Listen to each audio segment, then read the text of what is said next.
आज मैं अपने हॉस्पिटल को रात में टेस्ट कर रहा हूँ तो चलो।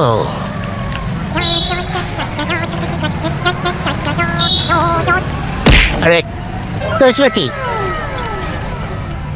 अरे कोई है?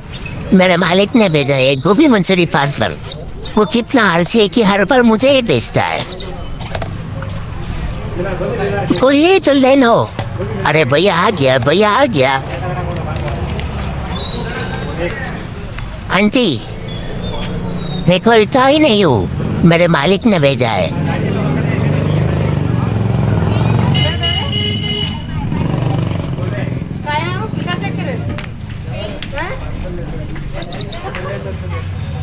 वाह, क्या लड़का है, वेरी हैंडसम। क्या देख रहा है भैया? मतलब वो अलग ही लेवल का बंदा था। भैया हुआ कि नहीं गोभी मंचूरी, मेरे मालिक मुझे जानता है, वो आ गया। रुको मैं वो ओपन करता हूँ।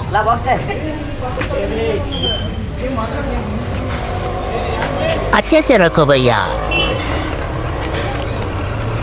अच्छे से मैं एक बंद करता हूँ। छोड़ो, सब लोग ऐसे देख रहे कि मैं कोई एलियन हूँ। सेलिब्रिटी वाला फील आ रहा है। सब लोग ऐसे क्यों देख रहे हो? अगर सेल्फी चाहिए तो बोल दो।